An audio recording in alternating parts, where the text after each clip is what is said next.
Hello student. आज हम लेकर आए हैं आपके लिए 1 मार्च। काफ़ी थोड़ा सा लेट हो गया हमारा। 1 मार्च का एडिटोरियल हम लेकर आए हैं। तो इसमें 1 मार्च का हमारा एडिटोरियल है। सबसे पहले पढ़ लेते हैं कि हमारा कोटेशंस क्या है। कोटेशन देख लेते हैं। कोटेशन में क्या कहा गया है। इसमें कहा गया है कि कड़वाहट कैंसर की तरह है। कड़वाहट कैंसर की तरह है।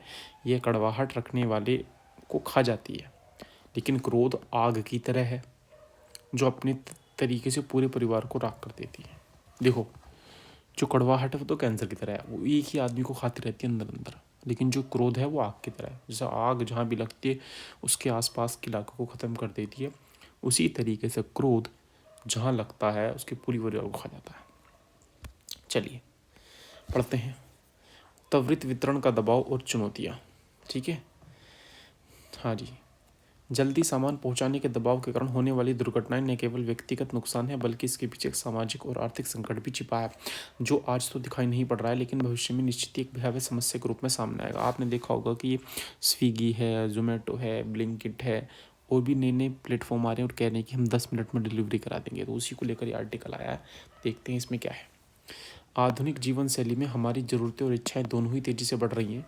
चाहे वे व्यंजन हो, कपड़े हो, किराना हो, इलेक्ट्रॉनिक सामान हो या अन्य कोई चीज़, हम सभी कुछ तुरंत फुरत हाथों में चाहते हैं। बेहिसाब बढ़ती हुई लालसा पूरी करने के लिए ऑनलाइन खरीदारी और त्वरित डिलीवरी यानी जल्दी सामान पहुंचाने वाली सेवाओं का चलन तेज़ी से अपने गाँव में पसार रहा है। अब तेज़ी से अपने पाँव पसार रहा है। इस प्रक्रिया के मुख्य नायक वे युवा हैं जो हमारी पसंद और ज़रूरतों की चीज़ें अपनी स्कूटी या मोटरसाइकिल से हमारे दरवाजे तक पहुंचाते हैं। कुल मिलाकर उनकी बात की जा रही है जो ऑर्डर लेकर आते हैं। फ्लिपकार्ट, अमेज़न, बहुत सारी कंपनियां हैं, उनके ऑर्डर लेकर जो आते हैं, है ना। मगर क्या हमने कभी सोचा है कि घर तक जल्दी सामान पहुंचाने की सब आपाधापी में युवा प्रतिदिन कितना श्रम करते हैं और कितना जोखिम उठाते हैं, उनके सामने कितनी चुनौतियां हैं। इसमें कोई दो राय नहीं कि अब पूरे देश में सामान पहुंचाने की सेवाओं की मांग लगातार बढ़ रही है। कम से कम समय में सामान उपलब्ध कराने की होड़ मची है। घरों तक सामान पहुंचाने वाले कई वाणिज्य मंच हमारी रोज़मर्रा की ज़िंदगी का अभिन्न अंग बन गए हैं। ये अपने ग्राहकों को 10 से 30 मिनट में या इससे भी कम समय में घर तक सामान पहुंचाने के आश्वासन देते हैं, जो आज की व्यस्त जीवन शैली में आकर्षक प्रस्ताव है। हालांकि उपभोक्ताओं के लिए इस सुविधा के वादे के पीछे गिग वर्कर्स की संघर्षपूर्ण जीवन छिपा है, जिन्हें रोज कई घंटे तक लगातार काम करना पड़ता है। उन्हें सड़कों पर जाम से लेकर जल्द सामान पहुंचाने के दबाव में कई बार जान जोखिम में डालना पड़ता है। इसके बदले में उन्हें न्यूनतम वेतन मिलता है, इसी में उन्हें गुजारा करना होता है। कड़ी मेहनत के बावजूद ये लोग हमेशा खुद को वित्तीय सुरक्षा के चक्कर में फंसा पाते हैं। ये जो गिग वर्कर्स हैं, ये जो हमारी डिलीवरी लाते हैं, सोचो कंपनी दावा करती है कि 10-10 मिनट में हम सामान ट्रांसफ़र कर देंगे, लेकिन इनकी जान का क्या मतलब है। क्या इनकी जान इतनी सस्ती है। तो सरकार को कहीं ना कहीं इस पर कानून बनाने की जरूरत है। ये जो ऐड आ रहे हैं इन पर रोक लगाने की जरूरत है। सामान पहुंचाने से जुड़े इन कर्मियों का जीवन बेहद कठिन है। उनकी नौकरी सिर्फ सामान पहुंचाने की नहीं होती, दरअसल ये एक ऐसा चुनौतीपूर्ण कार्य है जिसमें शारीरिक, मानसिक और भावनात्मक दोनों भी शामिल होता है। प्रतिदिन उन्हें लंबी अवधि तक काम करना पड़ता है। इस दौरान वे मौसम की बदलती परिस्थितियों का भी सामना करते हैं, चाहे ठिठुरा देने वाली सर्दी हो, कड़ी धूप हो या फिर बारिश। इसके अलावा उन्हें अपनी सुरक्षा की परवाह किए बिना तेज गति से वाहन चलाना पड़ता है। इस दौरान दुर्घटना का अंदेशा लगातार बना रहता है। इस जोखिम के एवज में उनके पास कोई बीमा नहीं, उनके लिए हर दिन एक युद्ध है। वे जान हथेली पर रखकर चलते हैं, सुबह जल्दी उठते हैं, देर रात तक काम करते हैं। इसके बावजूद वे अपनी बुनियादी खर्चे पूरा नहीं कर पाते। इनकी यह हालत समाज के एक बड़े तबके के बीच सामाजिक और आर्थिक विषमता की गहराई पैदा कर रहा है। तो भैया देखो, बेचारे सुबह उठते हैं, शाम तक काम करते हैं और पूरे दिन बाइक चलाना, और एक ऊपर से दबाव है, मानसिक भी है, हर तरीके का दबाव है, झेलते हैं बेचारे। और फिर मौसम, सर्दी, गर्मी, ठंड, इन्हें कोई मतलब नहीं, इन्हें जाना ही होगा, तेज़ बाइक चलानी ही होगी, जल्दी सामान पहुंचाना ही होगा। तो आप सोच सकते हैं कि कितने बड़े बुरे हालात हैं। पहले लोग घर के नज़दीक किराने की दुकान, जनरल स्टोर आदि तक झोला हाथ में लटकाए पैदल ही जरूरत का सामान स्वयं लेकर आते थे, मगर अब इसकी जगह स्कूटी सवार युवाओं ने ले लिए। वितरण कार्य से जुड़े ये कर्मी वाहन का ऐसा दबाव झेल रही सड़कों पर सामान लेकर जाते हुए प्राय दिखते हैं। ऐसे में उनके लिए हमेशा खतरा बना रहता है। कम समय में सामान पहुंचाने को इन पर इतना अधिक दबाव है कि गति सीमा से बाहर जाकर उन्हें सामान पहुंचाना ही होता है। नतीजा, इस दौरान यातायात नियमों का उल्लंघन होता है। कभी कभी भी यातायात नियमों का उल्लंघन भी कर देते हैं अपने काम को अपनी जल्दी पहुंचाने के लिए। महानगरों और शहरों की सड़कों पर बढ़ती वाहन घनत्व के कारण पहले ही यातायात अस्त व्यस्त है। वहीं युवा कर्मियों पर कम समय में घरों आगे देखते हैं, कम से घरों तक सामान अब ये घरों तक सामान पहुंचाने का सिस्टम है सारा। सामान पहुंचाने की चुनौती बहुत बड़ी है, उन पर एक तरह से निरंतर दबाव बना रहता है। पूर्व निर्धारित जगह और समय पर सामान पहुंचाने वाले कर्मी ऐसे में लाल बत्ती पर रुकने की वजह आगे बढ़ जाते हैं, कभी गलत दिशा में चलते हैं तो कभी मजबूरन तेज गति से गाड़ी चलाते हैं। यह स्थिति न केवल उनके लिए बल्कि सड़कों पर चल रहे अन्य चालकों के लिए भी खतरा बन जाती है। समय के दबाव और आर्थिक अधिक कमाई के फेर में यातायात नियमों की अनदेखी करने के कारण वे कई बार गंभीर दुर्घटनाओं का शिकार बनते हैं। इससे न केवल उनके जीवन को बल्कि मानसिक स्वास्थ्य दोनों को खतरा बना रहता है। ठीक है जी।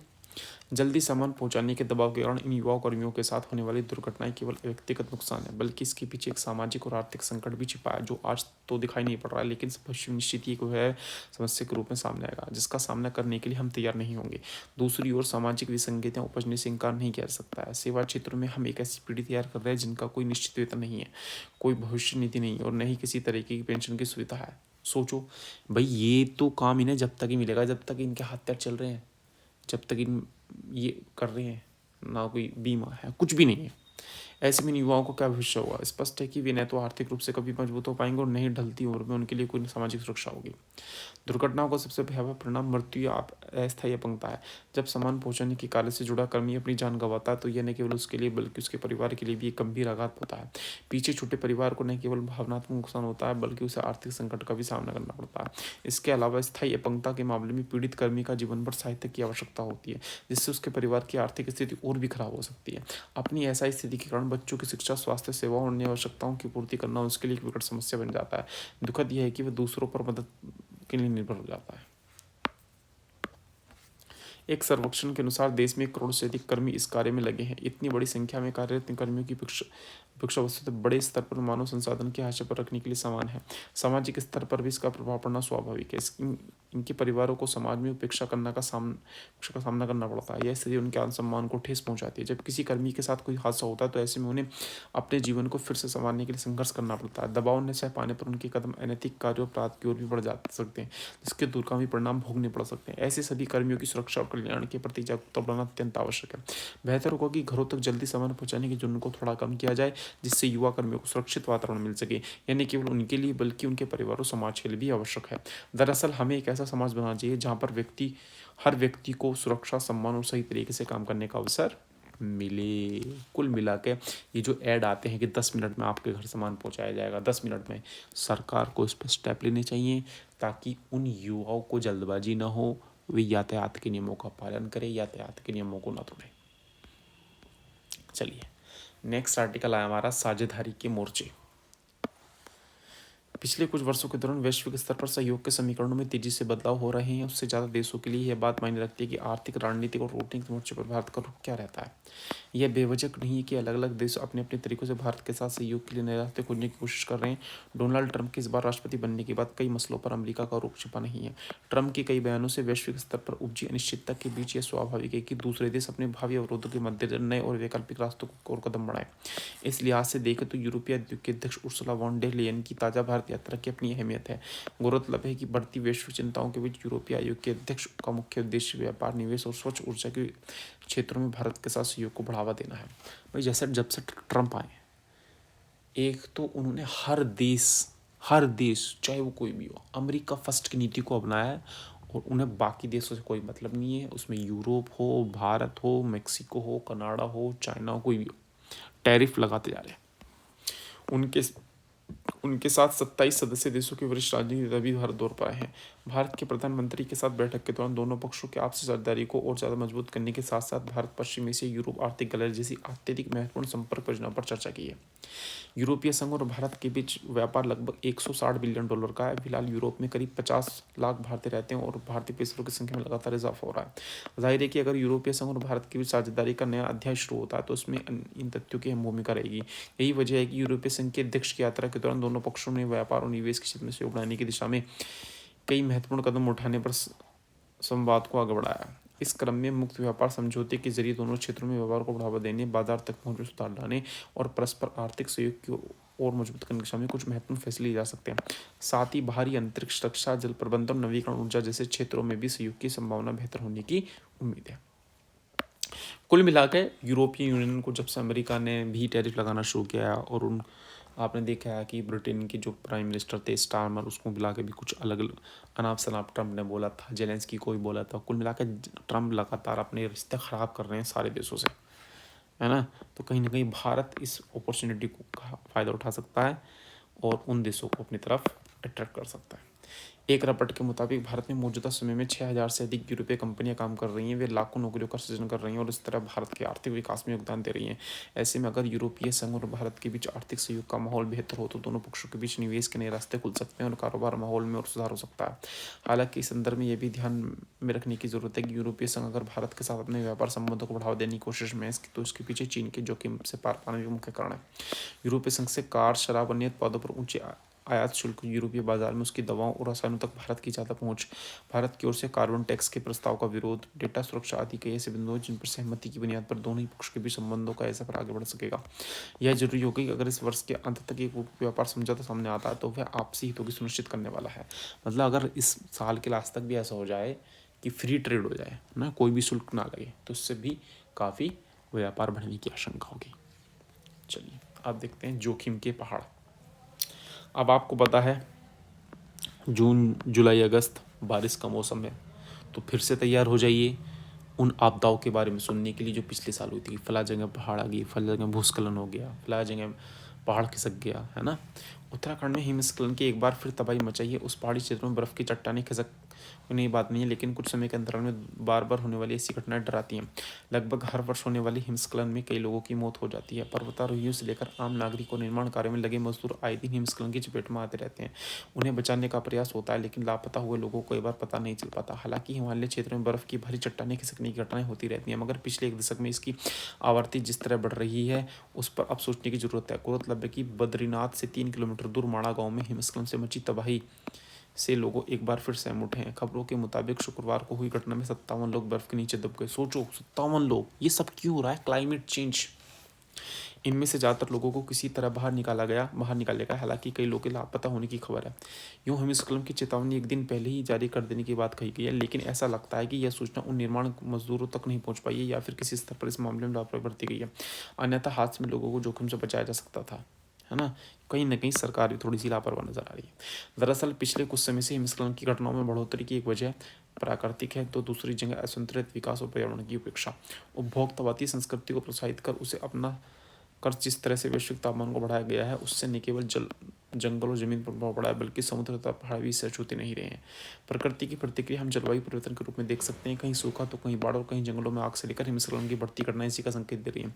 हिमस्खलन जैसी घटनाओं के प्रति सावधानी और जन जागरूकता से कुछ हद तक जान माल के नुकसान को कम किया जा सकता है, मगर पहाड़ी इलाकों में जिस तरह मनुष्यों को बेतहाशा हस्तक्षेप बढ़ा है, उससे सड़क से लेकर अन्य अनियोजित निर्माण कार्यों के गंभीर नतीजे अब सामने आ रहे हैं।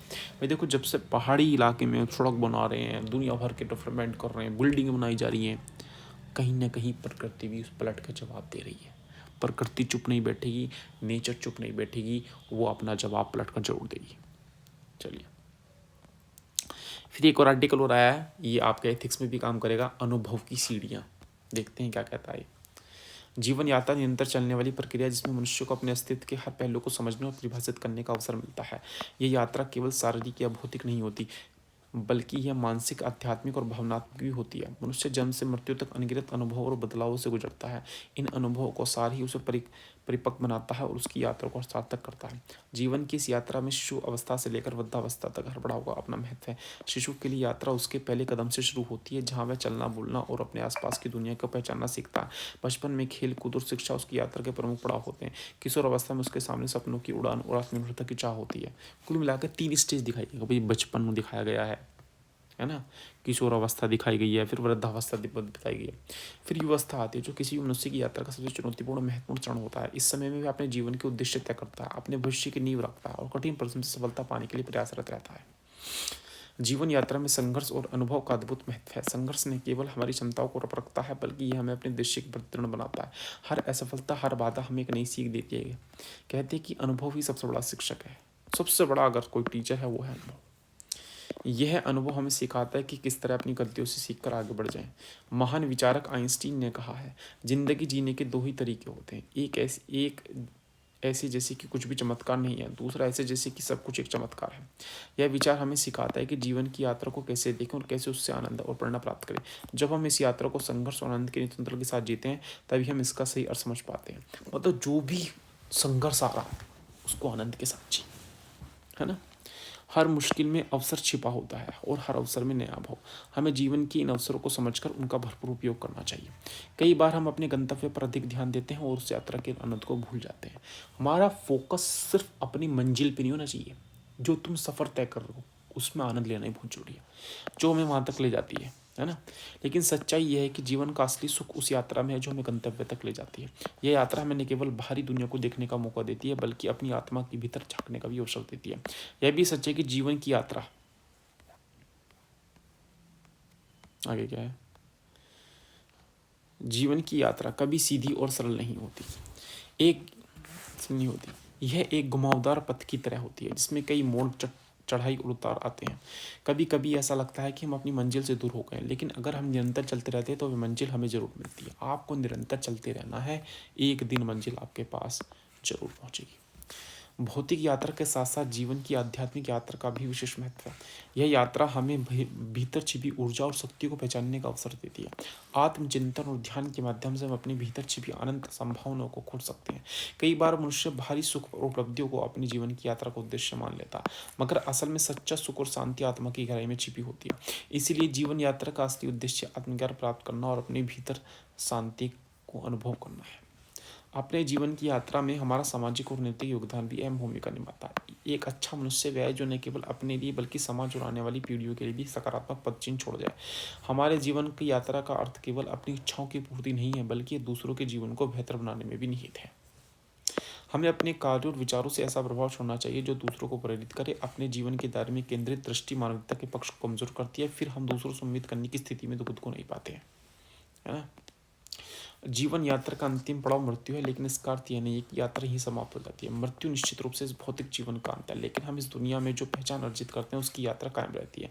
अब देखिए, महात्मा गांधी है, सुभाष चंद्र बोस हैं, ये दुनिया से चले गए, लेकिन इन्हीं की जो गाथा है वो आज तक गाई जाती है। हम अपने जीवन के हर क्षण को इस प्रकार जीना चाहिए कि जब हम अंतिम पड़ाव पर पहुंचे तो हमें यह लगे कि हमने अपनी यात्रा का सार्थक बनाया है। जीवन की इस यात्रा में निश्चितताएं और संघर्ष अनिवार्य हैं, लेकिन यह हमें सिखाती है कि हमें अपने सपनों और लक्ष्यों के लिए हर परिस्थिति में डटे रहना चाहिए। फिर आगे क्या है, जीवन यात्रा एक समंदर और मूल्यवान अवसर है जो हमें अपने अस्तित्व को समझने और उसे बेहतर बनाने का मौका देता है। यह यात्रा हमें अपने भीतर की गहराई को खोजने, बाहरी दुनिया को समझने और दूसरों के जीवन में बदलाव लाने की प्रेरणा देती है। हमें अपनी यात्रा को इस प्रकार जीना चाहिए कि जब हम पीछे मुड़कर देखें तो हमें गर्व हो कि हम अपने जीवन को अपने सपनों और मूल्यों के अनुसार जिया। तभी हम यह कह सकेंगे कि हमारा जीवन यात्रा सच में सार्थक और सफल रहा। मतलब ऐसी आप लाइफ जियो कि कभी आप पीछे मुड़कर देखो तो आपको लगे हाँ, हमने अपने अकॉर्डिंग अपनी लाइफ को जिया है।